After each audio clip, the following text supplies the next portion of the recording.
Assalamualaikum warahmatullahi wabarakatuh. Di video sebelumnya kita sudah membahas layer 2 pada model jaringan OSI, yaitu data link layer. Sekarang kita akan bahas layer paling bawah atau layer nomor 1 di model OSI, yaitu physical layer. Jadi, apa sih maksudnya physical layer itu? Physical layer membahas masalah-masalah fisik terkait koneksi jaringan komputer ya. Jadi sebelum komunikasi jaringan komputer itu terjadi, koneksi fisik itu harus dibuat terlebih dahulu. Misalnya kita mau berkomunikasi dengan menggunakan kabelan, maka network interface card-nya harus ada di perangkat dulu dan kabel LAN-nya itu harus dicolokin dulu ke network interface card-nya ya. Jadi misalnya kabelnya kita colokin ke sini dan kita punya network interface card-nya di perangkatnya ya, sehingga kita baru bisa berkomunikasi. Jadi koneksi fisiknya itu harus dibuat dulu. Atau kalau misalnya pakai nirkabel atau wireless ya berarti kita juga harus punya network interface card yang memadai untuk komunikasi wireless. Gitu. Nah, jadi network interface card ini menghubungkan perangkat ke jaringan. Satu perangkat bisa jadi hanya punya satu network interface card, tapi ada juga perangkat-perangkat yang punya lebih dari satu network interface card ya. Misalnya aja router atau switch itu dia biasanya punya banyak slot, punya banyak network interface card untuk banyak port yang dia miliki. Dan tidak semua koneksi fisik menawarkan performa kinerja yang sama ya. Jadi misalnya aja kita tahu kalau yang namanya kabel kabel Ethernet ya, ada yang ukurannya ada yang kapasitasnya itu 100 Mbps, ada yang kapasitasnya itu 1 Gbps, 10 gigabit per second, dan lain-lain. Jadi meskipun sama-sama koneksi fisik dengan menggunakan Ethernet, tapi performanya bisa berbeda-beda ya. Nah, physical layer ini dia membawa bit-bit pesan melalui media jaringan. Jadi ini adalah media jaringannya ya. Kemarin kita sudah pelajari terkait dengan enkapsulasi. Misalnya ini adalah suatu potongan user data, kemudian kita enkapsulasi menjadi suatu segmen. Lalu nanti di layer 3 kita enkapsulasi lagi menjadi IP paket.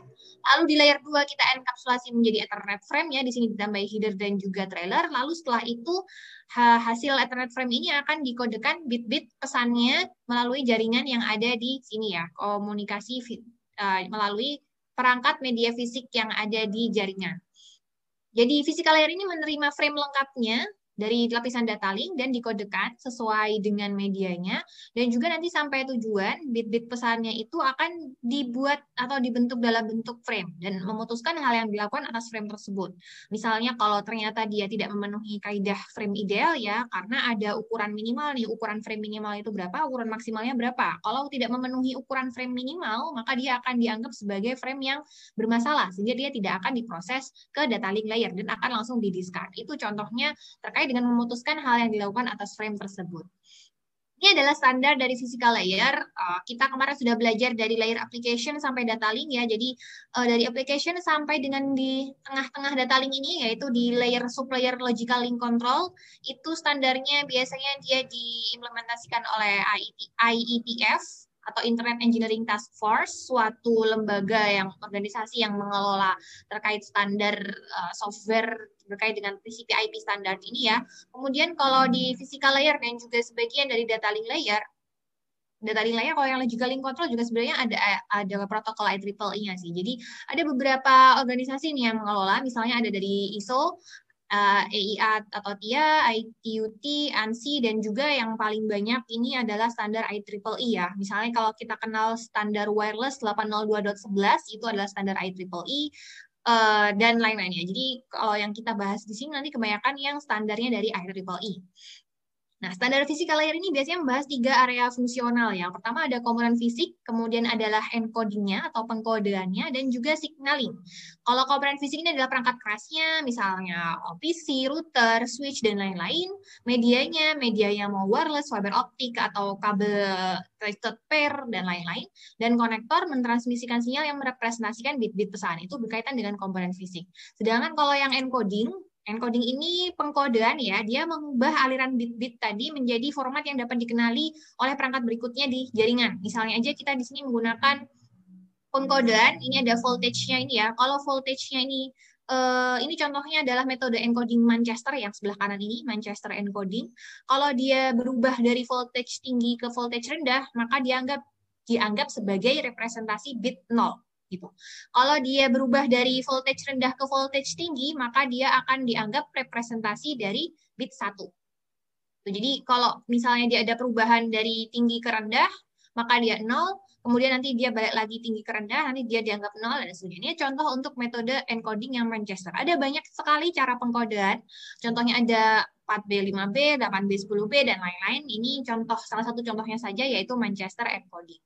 Sedangkan kalau signaling adalah cara nilai bit 1 dan 0 direpresentasikan pada media fisiknya, jadi levelnya lebih ke level fisik tadi ya. Misalnya kalau kita di sini pakai Ethernet, pakai yang copper cable, kabel tembaga, ini contoh cara signalingnya.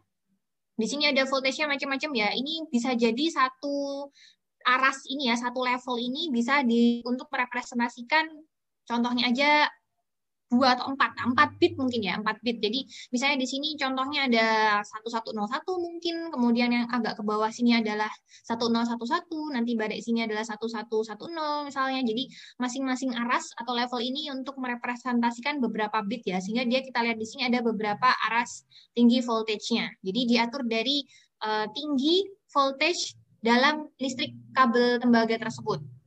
Ini kalau yang pakai kabel tembaga. Contoh lain, misalnya kita pakai kabel fiber optik di sini, maka dia representasinya dengan light pulse ya. Jadi dengan cahayanya, intensitas cahayanya itu seperti apa, degupan cahayanya itu kalau fiber optik. Sedangkan ini contoh kalau kita melakukan pensinyalan menggunakan wireless. Misalnya di sini kalau sinyal digital, dia kalau rendah dia dianggap 0, ini 1, 0, 1, dan seterusnya. Kalau ini adalah amplitude modulation ya. Jadi kalau amplitude, berdasarkan amplitude dia akan melihat dari tinggi sinyalnya. Contohnya kalau ini sinyalnya tinggi maka dia akan dianggap 1, ini 1 ya karena tinggi. Kalau rendah dia akan dianggap 0. Itu kalau kita pensinyalannya berdasarkan amplitudenya. Ini contohnya yang frekuensi modulation. Jadi kalau berdasarkan frekuensi pensinyalannya, kita lihat di sini, ini yang frekuensinya tinggi, mungkin dia akan dianggap 1. Kalau frekuensinya rendah, ya, kalau frekuensinya rendah dia akan dianggap 0. Jadi ini frekuensinya tinggi, ini frekuensinya rendah, maka ini mungkin frekuensi tinggi akan dianggap 1, ini frekuensi yang lebih rendah akan dianggap 0. Itu contoh kalau kita melakukan pensinyalan dengan frekuensi. Ada juga metode pensinyalan lain, yaitu misalnya dengan menggunakan phase modulation ya. PM ini phase modulation. Kita lihat di sini fasenya atau arah fase sinyalnya. Misalnya kalau dia bentuknya seperti ini maka dianggap 1. Contoh saja ya, kalau misalnya seperti ini dia akan dianggap 0. Jadi ini 0, ini fasenya sama lagi ya, berarti ini 0, ini fasenya berubah, maka dia dianggap 1 dan seterusnya. Jadi dia akan melihat fasenya untuk melakukan pensinyalan yang mana yang 1, yang mana yang 0. Oke, tadi komponen ada komponen fisik, ada encoding, dan juga signaling ya, berkaitan dengan area fungsional dari physical layer. Kemudian berkaitan dengan bandwidth. Bandwidth juga merupakan hal yang sangat erat kaitannya dengan physical layer. Jadi itu adalah kapasitas media dapat membawa data. Kalau yang bandwidth digital mengukur jumlah data yang dapat mengalir dari satu tempat ke tempat lain dalam jumlah waktu tertentu. Jadi kapasitasnya itu dia berapa ya. Nah, sifat fisik, metodologi, teknologi terkini, dan hukum fisika ini berperan dalam menentukan bandwidth-nya berapa. Oke, jadi ini adalah satuan-satuannya, ada bit per second, kemudian kilobit per second, kalau 1 kbps itu 1000 bps ya, kemudian megabit per second, gigabit per second, dan ada terabit per second, dan masih banyak lagi ya sebenarnya semakin besar. Nah, tapi kita perlu lihat bahwa kalau di sini 1 kilobit per second adalah 1000 bit per second ya. Beda dengan yang byte, kalau kita hitungannya dengan menggunakan byte, 1 kilobyte per second adalah 1024 byte. Ya, jadi bedakan B kecil ini adalah bit, kalau B besar itu byte. Oke, ini adalah terminologi dalam bandwidth. Jadi kalau bandwidth itu ada beberapa terminologi yang biasanya kita gunakan untuk menjelaskan sifat-sifat dari dalam jaringannya ya. Mungkin kita akan contohkan, misalnya kita di sini punya PC A, kemudian kita berkomunikasi dengan PC B. Oke, bandwidth kapasitasnya di sini bandwidth-nya misalnya adalah 1 Mbps, 1 megabit per second. Oh, kekecilan ya. Ya nggak apa-apa lah, contoh aja 1 megabit per second. Latensi adalah waktunya untuk perjalanan data dari satu titik ke titik lainnya. Jadi misal nih, dari A kirim pesan ke B. A kirim pesan ke B, dia keluar dari A ini ya, dari A ini sampai dengan B itu membutuhkan waktu 0,001 detik misalnya. 0,001 detik, maka ini dikatakan latensinya. Karena ini waktu yang diperlukan, termasuk delay, dari perjalanan data dari titik A ke titik B. Ini adalah latensinya. Kemudian throughput adalah transfer bit melalui media selama periode waktu tertentu. Jadi misalnya ini kita bandwidth-nya 1 Mbps ya, tapi kita yang kita kirimkan tuh nggak banyak gitu. Jadi barangkali kita mengirimkan pesannya itu ukuran pesan kita 800 kbps kilobit, sorry. Jadi misalnya ukuran pesan kita 800 kilobit dan kemudian ketika dikirim itu waktu yang diperlukan adalah 1 second. 1 second ya. Maka throughput-nya adalah 800 kbps.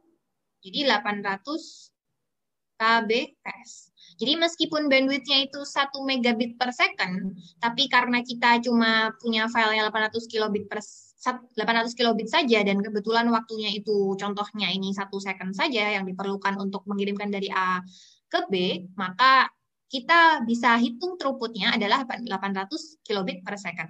Nah, kita tahu bahwa 800 kilobit ini dia bisa jadi ada banyak ini ya, banyak frame-frame kan.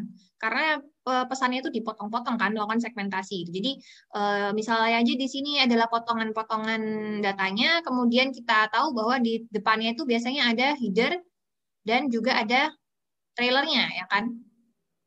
Nah, sedangkan potongan data aslinya itu ada di sebelah sini ya, misalnya ini potongan data.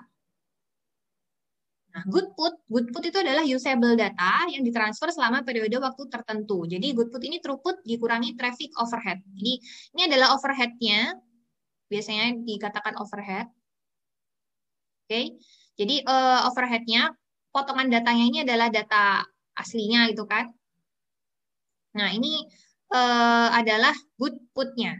Jadi usable datanya. Sedangkan kalau yang tadi throughput itu semua yang ditransfer ya melalui media selama periode waktu tertentu. Jadi kalau tadi 800 kilobit ini kalau misalnya kita mengirimkan ukuran filenya 800 kilobit ini berarti sebenarnya adalah good put-nya ya.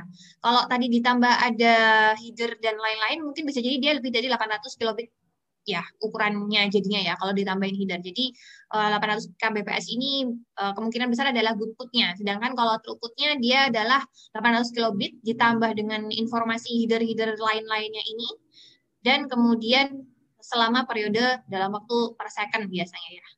Oke, semoga bisa dipahami dengan baik. Kalau misalnya ada yang masih bingung bisa dituliskan di discussion atau di kolom komentar. Terima kasih. Wassalamualaikum warahmatullahi wabarakatuh.